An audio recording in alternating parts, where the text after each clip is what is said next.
Seja bem-vindo a mais um episódio do Profissional Cast, um podcast dedicado a falar sobre carreira, liderança e ambiente corporativo de um jeito altamente estratégico, para que você transforme a sua carreira através da sua gestão, transformando você num profissional SA, aquele que faz gestão da sua carreira como negócio e faz a sua carreira acelerar. Eu sou Rodrigo Barbosa e mais uma vez eu estou aqui exatamente para trazer um direcionamento estratégico, exemplos práticos, e esse episódio eu pensei num episódio diferente. Você que semanalmente acompanha os episódios aqui do Profissional Cast, onde toda segunda-feira, 7 horas da manhã, sai episódio novo para você. E dessa vez, ao invés de eu trazer um convidado, eu trouxe vários convidados. Convidados que me acompanham diariamente lá no meu Instagram, que é @RodrigoBarbosaG. Eu falei o seguinte, eu abri uma caixinha de perguntas e eu falei, se você quer ter o seu direcionamento, a sua pergunta respondida, se você estivesse no Profissional Cast, que pergunta você me faria? Eu separei as 10 melhores perguntas que a gente recebeu e eu vou responder elas agora nesse episódio. Ou seja, perguntas reais de pessoas reais que vão ter respostas reais de um direcionamento altamente prático, estratégico e diretivo. E aí quem eu trouxe para representar cada um de vocês foi a minha sócia de vida e minha sócia dos negócios, a minha esposa, a minha gata, Alessandra Barbosa. Ela fica com vergonha quando eu falo isso. Tá vermelha aqui. Mas seja bem-vinda mais uma vez ao Profissional Cast. Muito obrigada. Dessa vez representando muitas pessoas que a gente recebeu aqui as perguntas. E selecionamos aqui umas 10 para poder resumir tanto de assunto que o pessoal perguntou. Beleza. Quem separou todas essas perguntas foi a Alessandra. Eu não sei nenhuma pergunta que vai surgir.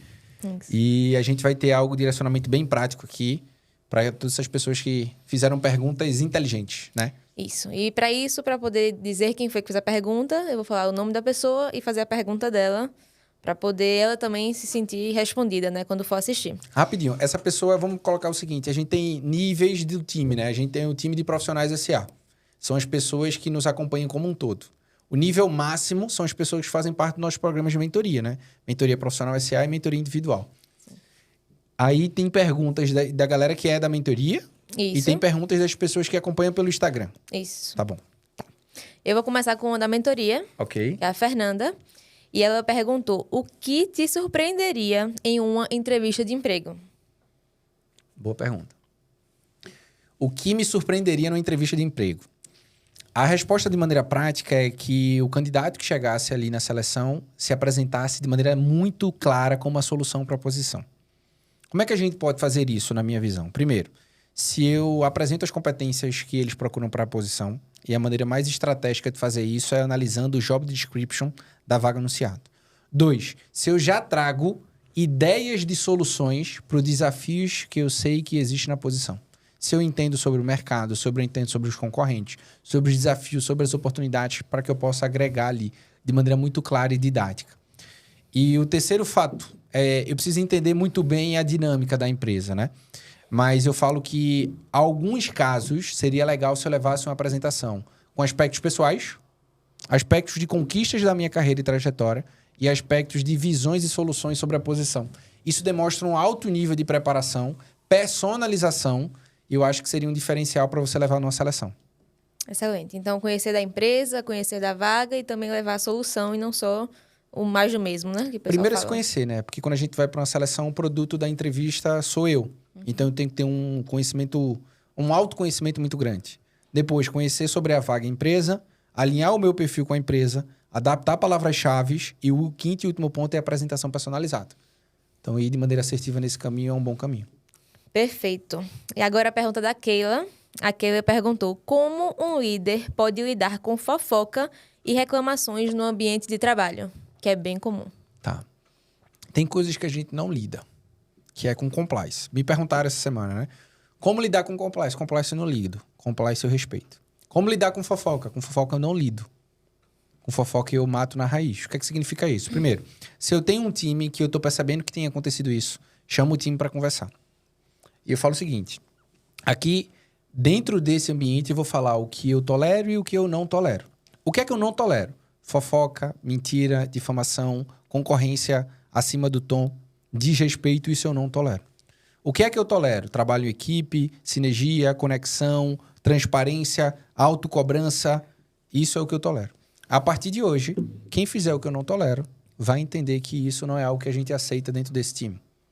Então, acho que aqui é um direcionamento muito claro, né? Porque eu falo o seguinte, eu preciso ser firme com os erros e processos, mas, ao mesmo tempo, muito claro e alinhado com as pessoas. Então, aqui eu estou fazendo um alinhamento, direcionamento, dizendo o que pode e o que não pode, e tomando as decisões se isso permanece. Perfeito. Próxima pergunta? Próxima. Karina. Karina fez a pergunta. Quais as principais competências que um profissional do futuro precisa? A principal competência do profissional do futuro é a inteligência social. A habilidade de impactar, influenciar e lidar com os conflitos no dia a dia do seu trabalho. Essa é a principal competência do futuro. Só que existem outras competências que agregam um nível de valor máximo. Na minha visão, são outras duas. Primeiro, autogerenciamento. Cada vez mais, as empresas precisam de profissionais autogerenciáveis, que têm a capacidade de ser o seu próprio chefe. E a segunda, liderança. A primeira fase da liderança é a autoliderança. Então, conecta com o autogerenciamento. Mas o mercado está escasso de pessoas que têm habilidade com outras pessoas. E o mercado está vasto de tecnologia e inovação. Então, quem tiver inteligência social, capacidade de autogestão e liderança, vai influenciar para o outro patamar. Outras duas que eu posso trazer é habilidade de negociação e comunicação, que isso aqui serve para qualquer posição, e o outro aspecto de visão estratégica. Quem conseguir agregar valor com essas competências se torna profissional do futuro e o profissional que as empresas procuram e precisam no mundo corporativo. E quando se tem chefe, vou agregar aqui na pergunta da Karina, quando se tem chefe que não deixa você ser autogerenciável, digamos assim, não deixa essa liberdade para você ser autonomia, né? Para você fazer. Como lidar com isso? Porque ele pode achar que está querendo tomar uma vaga dele. Então, como lidar com um chefe que não deixa você ter autonomia nem poder mostrar o seu trabalho? Boa. Primeiro, a autonomia se conquista. Ok? Então, quando eu chego no meu ambiente de trabalho, o meu nível de autonomia tende a ser pequeno. E eu vou aumentando o nível de autonomia à medida que eu vou conseguindo entregar. Mas o caminho mais assertivo, na minha opinião, é alinhar a expectativa com a tua liderança. Chama a tua liderança para conversar e falar o seguinte: o que é que você espera de mim nessa posição? Quais são as principais prioridades? Onde você quer que eu valide as informações com você e onde eu posso tocar dentro daquilo que eu entendo que é o melhor caminho para a gente seguir. Tendo uma conversa franca como essa, vai ficar muito fácil de tomar próximos passos e acertar e aumentar o nível de autonomia. Só que a maneira mais rápida de eu ter mais autonomia no trabalho é eu entregar aquilo que a minha liderança valoriza. Os profissionais querem ter autonomia entregando aquilo que eles valorizam, mas o caminho mais inteligente é entregar aquilo que a liderança valoriza. É dessa forma que você consegue autonomia mais rápido. Joia. Pergunta de Alberto. Alberto perguntou: você percebe o seu aluno nas mentorias? Por exemplo, se ele vai desistir ou se ele vai realmente seguir o objetivo que você traçou? Muito claro. Primeiro, eu não aceito todo mundo nas minhas mentorias, né? Tem muita gente que quer fazer mentoria comigo, mas eu falo que não é o melhor caminho ou que existem outros caminhos melhores para esses profissionais. Então, falo que as mentorias são aplicações que as pessoas fazem e eu e o meu time, a gente faz a avaliação ali. Se ele está num timing certo, se ele é o profissional ideal, se é o profissional que a gente gera impacto, mas, acima de tudo, se ele está engajado com a própria carreira. Ter o dinheiro para investir não necessariamente é ter o engajamento necessário para construir. Uma coisa que eu costumo falar para os meus mentorados é: eu não desisto dos seus objetivos. Até porque os meus resultados hoje é fazer os meus mentorados terem resultado. E eu sou um cara focado em resultado. Então, eu não desisto. Mas, ao mesmo tempo, dá para perceber alguns profissionais que, sim, talvez não está na fase ideal, ou talvez não está com a mentalidade ideal. Eu costumo falar que uma mentoria é um programa de direcionamento, acompanhamento e aceleração. Mas isso é responsável por 50%. Os outros 50% vai ser a aplicação de tudo isso pelo mentorado. E dá para perceber quando ele está engajado e quando ele não está engajado. E já teve situações que eu neguei pessoas entrarem na mentoria porque eu não entendi que era o time ideal, ou pessoas em mentoria que eu entendi que não fazia sentido continuar e fiz devolução de dinheiro, enfim, alguns aspectos nesse caminho. E dá para perceber também no engajamento, né? Total. Você faz acompanhamento também dos mentorados na prática, né? Você sabe. Vinícius Souza perguntou. Você fala muito sobre Vinícius esteve nesse workshop aqui em São Paulo, né? Foi, Vinícius. E ele falou assim, que você fala muito sobre investir 10% do seu ganho em educação, em desenvolvimento. Ele perguntou: Como é que você divide isso, esses 10% de investimento na sua educação? Eu tenho a filosofia que 10% daquilo que eu recebo eu preciso reinvestir. E eu tenho essa mentalidade desde os 19 anos. E a minha mentalidade foi, qual é a fase que eu tô? Por exemplo, se eu tô numa fase onde eu preciso ali de conhecimento, eu vou investir numa graduação. Se eu tô ou num curso. Se eu tô numa fase que eu preciso mais de networking ou diploma, eu vou fazer ali um MBA ou uma pós-graduação. Mas se eu tô na fase para ser promovido, se eu tô numa fase que eu quero trocar de emprego, se eu tô numa fase que eu quero me recolocar, assumir posição de liderança, me tornar um executivo de grande empresa, o caminho mais rápido é investir com quem já chegou lá. Então, dependendo da tua fase, é onde eu aloco esses 10%. E aí depende de cada um para entender. Perfeito. E também a questão de... As pessoas falam assim, mas 10% é muito, né? Pouquíssimo. Como é que você explica isso para quem Pouquíssimo. fala que 10% é muito? Vamos lá. Se eu recebo R$1.000, eu pego R$100 e eu invisto na minha carreira novamente. E aí eu olho para o lado. Quantos profissionais fazem isso? Pouquíssimos. Quantos profissionais, depois de um MBA e pós-graduação, continuam investindo na carreira? Quase ninguém. E aí é coincidência, né? Quando a gente pega profissionais em altas posições em grandes empresas, esses profissionais eles não param de investir na carreira.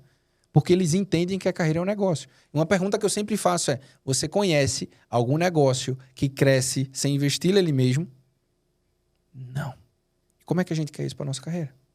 Pensa numa marca grande, Nike, não para de investir. Coca-Cola, não para de investir. Me dê outros exemplos.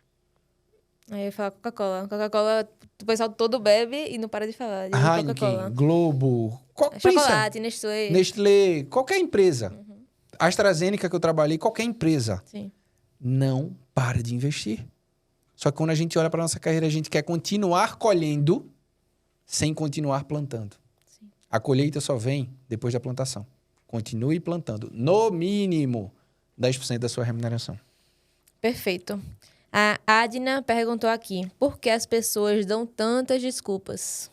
Porque é mais fácil. Meu mentor, Joel J, ele fala o seguinte, quem dá desculpa perde, quem reclama perde, quem encontra a solução ganha. Eu acredito nessa mesma filosofia. É mais fácil eu culpar alguém do que eu assumir a responsabilidade sobre aquilo. Agora, para e pensa. Aí, as pessoas que você conhece que ficam reclamando, onde é que elas estão? E as pessoas que assumem as responsabilidades dos erros, onde é que elas estão? E eu sempre olho assim, eu sou um cara exigente com o meu time. Sou exigente com você, na gestão do negócio, sou exigente com o time nas construções, sou ultra exigente comigo.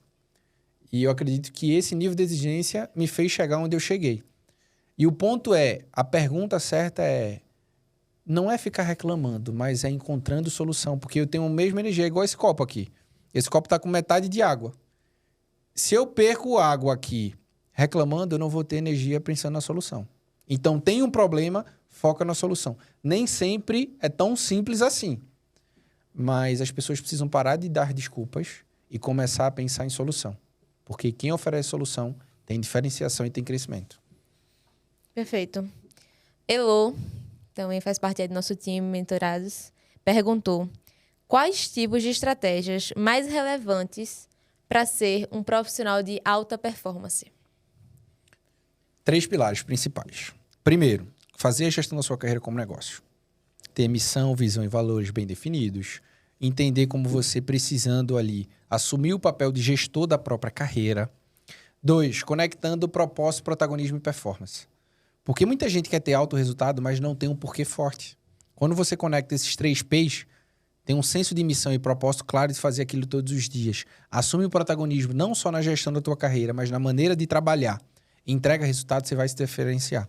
E quais são as estratégias de alta performance? Aqueles que dividem as atividades em 7, 10 e 11. Aqueles que têm planejamento de rotina, não é só planejamento de semana. Aqueles que sabem fazer os 3 níveis de exposição. Microexposição, que é você com a tua gestão. Exposição, que é você com a tua equipe.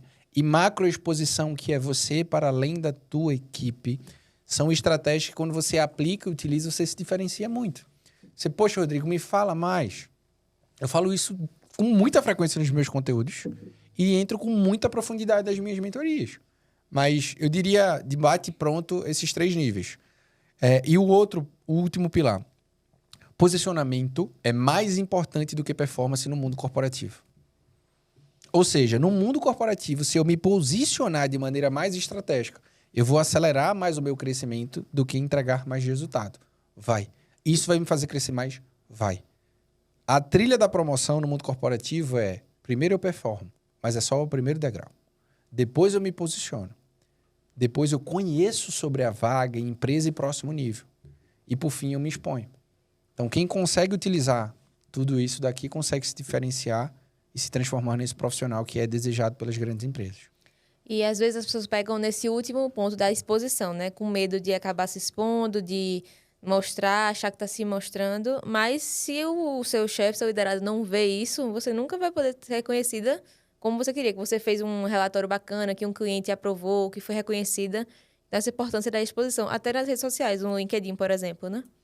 Total. Eu tenho que fazer esse posicionamento 360 em todos os canais. Online, principalmente através do LinkedIn e outras plataformas. E offline, com networking interno e externo. Senão as pessoas não conseguem me enxergar. Certo. Jéssica, que também faz parte do nosso time, perguntou: como não me apegar à minha posição atual, para que isso não atrapalhe na minha evolução profissional? Essa é uma pergunta interessante, porque eu vejo que profissionais... Acho que a gente tem que equilibrar e racionalizar as relações, né? Quando a gente olha para a relação empresa-trabalhador, eu acho que tem que ser uma relação 50-50. A gente tem falado muito sobre as 5 linguagens da carreira, né? Que é possibilidade de crescer, possibilidade de se desenvolver, possibilidade de ter uma boa remuneração, possibilidade de ter um bom ambiente e possibilidade de reconhecimento. Se nessa balança está compensando, tudo bem. Só que uma coisa que eu tenho que enxergar é que eu preciso ter o meu plano de carreira. E óbvio que quando isso está alinhado com a empresa, sensacional. Mas eu preciso ter o plano de carreira além daquilo que tem a trilha ali formal da empresa. Porque com essa maneira, eu vou conseguir ter um olhar muito mais de visão de futuro, né? Como eu falo que uma empresa realmente tem que ter. E esse apego à posição, o que você faz hoje na tua posição, você pode levar para outra posição. E se apegar à posição, eu acho que é sentar na cadeira e estagnar. O que a gente precisa fazer não é se apegar à posição, mas se apegar à missão e proposta. Que isso faz a gente não parar. Acho que esse é o melhor caminho para a gente seguir. Faz sentido. A Thay perguntou: o que é que um profissional maduro precisa fazer para se reinventar? Primeiro, um profissional maduro não precisa se reinventar. Um profissional maduro precisa se atualizar. Esse é o primeiro ponto que eu tenho para trazer. Por que eu estou te falando isso? Porque é o que eu trouxe na resposta de alguma pergunta anterior, que eu falei. Muitas vezes os profissionais, eles param de se desenvolver, param de se atualizar em relação ao mundo corporativo e eles pensam que precisam se reinventar. Existem empresas que valorizam profissionais mais sêniores. Existem posições que requerem profissionais mais maduros. E quando eu falo sobre sênior e maduro, não necessariamente tem a ver com a idade, tá? Óbvio que a idade é um fator aqui, porque fala da estrada, né? Que você conseguiu percorrer, o tempo de experiência. Mas os profissionais maduros, mais do que se reinventar, que eu não acredito que essa é a palavra certa, eles precisam estar em constante evolução. Aprender com as novas gerações qual é a mentalidade. Entender daqui para frente as competências mais valorizadas. Se posicionar de um jeito mais estratégico. Então, mais do que se reinventar, é se atualizar. Então, acho que esse é um caminho. E uma coisa, né? Acho que a tendência no mundo corporativo, os dados apontam isso, que cada vez mais nós vamos trabalhar por mais tempo, né? Então, antes a gente diria aqui que a gente trabalharia até os 50, hoje um pouco mais 60, daqui a pouco um pouco mais 70, tem gente aí com 80. Então, será que o profissional maduro não tem espaço? Óbvio que tem espaço. E a gente só precisa entender qual é o espaço que a gente tem e como se atualizar para aproveitar os pontos vazios que ainda tem no mercado. Ou os ambientes que valorizam esse tipo de profissional dentro do mercado. Perfeito. A Ale perguntou. Quem? Ale. Um profissional de Harvard ou um profissional de indicação?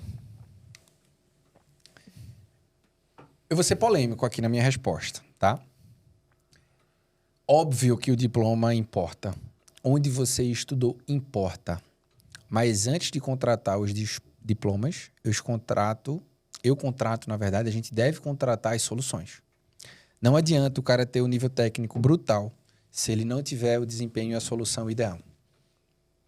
Então, mais do que o cara de Harvard, que tem todos os indicativos positivos que ele é uma pessoa inteligente, mas talvez ele não pode se relacionar bem, não pode ter olhar para a solução, talvez é menos prático do que deveria. Isso não é porque eu estou falando de Harvard. Óbvio que quando a gente fala de uma instituição como essa, tem o máximo respeito. Ele tem o seu mérito gigante de ter lá. Mas quando eu olho para um profissional indicado, geralmente é alguém que tem conhecimento, experiência, histórico de resultados sobre aquilo que a posição requer. E se eu tenho indicação, eu tenho que ter um olhar diferenciado. Eu costumo falar que, geralmente, a gente contrata por competência e demite por comportamento. Eu acho que a gente precisa inverter. A gente precisa contratar por comportamentos, entendendo e desenvolvendo as competências, do que fazer o inverso. Porque quando a gente tem pessoas certas, a gente desenvolve as competências certas. Mas, às vezes, competências certas com pessoas erradas, a gente não consegue transacionar. E uma coisa que você comenta muito, analisar o tipo de profissional ou então até um tipo de cliente. Se é um cliente mais comercial, técnico, analista, científico, porque aí vai depender também. Se essa pessoa de Harvard vai ser mais científica, provavelmente ela vai se dar melhor na posição científica, né? Exato. Mas se for uma pessoa comercial, para bater perna, para fazer isso aqui, será que a pessoa de Harvard também tem essa... Mas a minha resposta ideal aqui para esse questionamento seria depende. Depende. Eu preciso conhecer os dois profissionais para saber quem pode ser a melhor solução para a minha posição. Sim. A minha indicação ou o profissional de Harvard. Eu trouxe a minha visão genérica sobre os casos. Mas eu acho que a contratação ela é muito individualizada e muito personalizada. Depende da empresa, depende da cultura, depende do momento. Então, isso é muito flexível. Joia. Eu finalizei as 10 perguntas, mas eu queria fazer uma pergunta aqui, a Alessandra Barbosa perguntando. Uma coisa que eu vejo muito, os profissionais falando assim, eu entrei na mentoria de Rodrigo pelo profissional, mas lá dentro eu vi que não era isso que estava só falhando, era o pessoal também, era o espiritual, era a saúde, qualquer outro âmbito. Então, a pergunta é, como fazer esse equilíbrio de forma prática? Você fala muito Deus, saúde, família e trabalho. Quais práticas eu posso adotar na minha vida, como se tivesse mal nessas áreas, para que eu possa melhor desenvolver, melhor me satisfazer com isso? Tem sido cada vez mais comum, né? A gente ouvir esse comentário assim, as pessoas que estão entrando na mentoria falar, poxa, entrei com uma visão de carreira, mas o impacto tem sido 360. Ou eu fui para o shopping e entendi que fui olhar para a carreira, mas saí de lá com uma reconexão espiritual diferente. Ou vi quanto eu estava negligenciando o tempo com a minha família, enfim. De maneira prática. Cada pilar. Deus, saúde, família e trabalho. Isso são os pilares que eu acredito e nessa ordem. Como é que eu posso me conectar com Deus? Existem algumas práticas. Primeiro, oração. E oração não tem que ser nada especial. Deus ouve o teu coração. Sem palavra bonita, sem firula, nada. Conversa com Deus. 2, leitura da Bíblia. Eu preciso ouvir e ler aquilo que ele fala com você. E a Bíblia está lá escrita e toca o teu coração e conecta com a tua espiritualidade.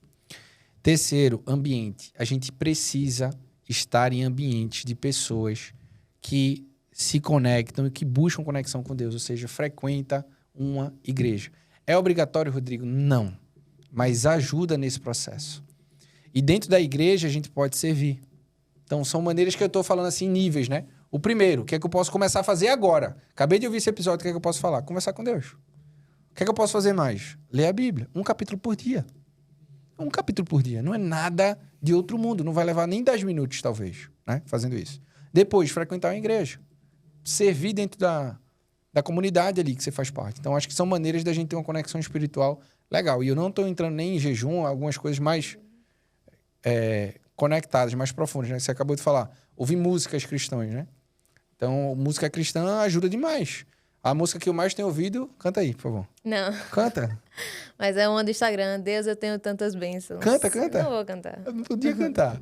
Mas Desadora Pompeu. Essa tem a música que eu tenho mais ouvido, que é assim... Deus, eu tenho tantas bênçãos. Posso em minha vida enxergar. Quanto mais vejo os detalhes... Mas tua bondade eu posso encontrar. E mesmo que sejam incontáveis, as tuas bênçãos eu irei contar. E o contar não é quantidade, não, mas é compartilhar com as outras pessoas tudo aquilo que Deus tem feito. Não adianta, gente, ter uma posição incrível. Não adianta estar sentado numa cadeira valorizado pelas outras pessoas, mas não ter conexão com Deus. Isso é um ponto que não adianta. Não adianta. E eu não consigo não falar isso, né? Não consigo não falar isso. Porque é como quem viveu quer que o outro viva também, né? Total. Quem vai para a experiência, quem vive a experiência, quer que o outro viva essa coisa tão profunda e legal que é. Total. O segundo pilar eu falo de saúde, né? Existem alguns níveis aqui. Saúde mental, que é aqui de maneira prática. Se você precisa, se tem algum sentimento que não está passando, você precisa de ajuda. E aí pode ser um psicólogo, isso daqui pode ser um psiquiatra, especialistas, tá? Tô falando de busca de especialistas. Ou você pode desabafar com pessoas próximas, mas o caminho ideal é buscar um especialista, né? Saúde física, que é praticar exercício físico 20, 30 minutos por dia. Para mim o pilar mais difícil. Eu abro meu coração, é a palavra do meu ano, saúde. O desafio desse meu ano é correr uma maratona. Então, assim, investir em nutricionista, investir em personal, investir em treinador específico de corrida. Então, estou investindo pesado. E aí, espiritual, que a gente já comentou anteriormente, né? Saúde física, mental e espiritual. Terceiro pilar, família. Investir tempo de qualidade com a família. 30 minutos por dia. Abrir o teu coração para tua família. Agradecer as pessoas da tua família. Ou, como a gente tem na nossa quinta-feira, que é o dia Do casal. Vale Night, né? Quinta-feira à noite, de 8 horas, não me liguem. Até brinco com a galera da mentoria, né? Ó, me dá licença que eu tô no meu momento aqui. A gente quer ter uma família grande, né? E a gente tem que ter essa conexão. Então, de maneira prática, faz refeições com a tua família. Deixa o celular um pouco de lado. Teus filhos, investe tempo com eles. Tua esposa, tem essa conexão porque é necessário. É necessário. E o último pilar de trabalho, para mim, eu preciso andar com pessoas que tiveram o resultado que eu quero ter. Eu preciso investir na minha carreira pelo menos 10% da minha remuneração. E eu preciso utilizar estratégias e posicionamentos corporativos para que eu consiga crescer. Não é trabalhar duro que vai te levar em grandes posições. Pode até te levar, mas demora muito mais. É trabalhar certo. E o grande diferencial é a maneira de você gerir a tua própria carreira. Assume o protagonismo na gestão da tua carreira. Se transforma em profissional SA e faz a sua carreira acelerar. De maneira prática é isso. E aí, Rodrigo, quanto tempo eu preciso para fazer isso? Sendo muito franco, 1 a 2 horas por semana na tua carreira. Não mais do que isso. Lista ali 7, 10 anos de tuas atividades. Faz o teu planejamento de rotina. Descobre estratégias. Falei várias aqui. Ouve podcast. Ouve o Profissional Cast toda segunda-feira às 7 horas da manhã. Consome meus stories, meus conteúdos lá no Instagram, @RodrigoBarbosag. Lê as newsletters que saem no LinkedIn nas terças e nas quintas agora. Conteúdo tem, né? E de boa. O grande lance é a atitude. E tem um ponto, tá? Conhecimento não muda a realidade de ninguém. A aplicação do conhecimento muda toda a realidade de alguém. É isso. Perfeito. Finalizei as perguntas. Pode finalizar o podcast agora, sim. Eu acho que representamos aqui parte das pessoas que queriam estar perguntando alguma coisa para você. E que eu tenho certeza que também vão ter oportunidade um dia, né? A gente vai fazer uma abertura dessa para um dia chamar alguém, um profissional aí, um seguidor que quer participar presencialmente. Vamos pensar, vai ser é legal. uma boa ideia. Vai ser legal. Primeiro eu vou trazer da mentoria, né? Sim, a gente já tá Mais pra rolando. frente a gente pode pensar em outras alternativas. A gente já teve o nosso podcast ao vivo, foi no workshop de Recife. Fala as datas dos próximos workshops que vão acontecer. Próximo workshop online agora em março. Próximo workshop em Recife. Peraí, quando é em março? Em março é dia 26 de março. 23 de março. 23 de março, 23 de março. tá? Próximo workshop online. Abril em Recife, 13 de abril. E 4 de maio em São Paulo. Estamos estudando outras datas para outros cidade que a locais gente do quer Brasil. fazer? A gente quer fazer em Fortaleza. Certo, Estamos pensando em Salvador. certo. Quem sabe Rio de Janeiro, mas... Podem ter outras cidades também. Isso. E por enquanto, essa é a nossa... Se você quer que sua cidade seja privilegiada, né? Deixa aqui para a gente poder dar uma avaliada aí. Mas a ideia realmente é esse ano, com esse workshop, alcançar mais profissionais para que eles tenham esse momento por um custo muito abaixo. Ridículo. E que não é nem 10%, provavelmente. Então, assim, que vale a pena realmente investir. Primeiro, o que é que as pessoas descobrem nesse dia do workshop? No workshop, O que é que elas aprendem? então, elas vão para buscar o profissional, né? Eu vejo que as pessoas vão lá para buscar, vou crescer profissionalmente. E elas saem de lá com muito mais do que isso. Além de ferramentas, estratégias, sai com muitos insights realmente de transformações pequenas na rotina do dia a dia que vão alavancar tanto o profissional, como eu falei, mas também o que elas não imaginaram que foram lá e estavam precisando, que estava afetando. Que a gente não imagina o quanto afeta. A família, você está mal com a família, você está mal no trabalho. Então, elas saem de lá com estratégias, ferramentas, muito networking também, que é uma oportunidade muito legal de conhecer outras pessoas, outros trabalhos. E eu acho que é isso, né? As dinâmicas são muito especiais. Eu não conheço difícil alguém falar que tudo, saia né? de lá que falou assim, não valeu a pena. Ou foi muito mais do que eu pensava. Acho que é mais isso que eu escuto. Beleza. Será que a gente dá de presente pra galera uma reunião estratégica com o nosso time? Quem ficou até o final agora? Dá? Vamos lá. Então dê de presente. Então, nós fazemos uma reunião estratégica de carreira que ela traça um plano de ação Quanto para custa? você. Custa 0,800, com a nossa especialista, a melhor especialista do nosso time, com a Ive. E realmente é um momento que vale muito a pena. 30 minutos que você vai ter lá o direcionamento correto de uma pessoa que está dentro do nosso time.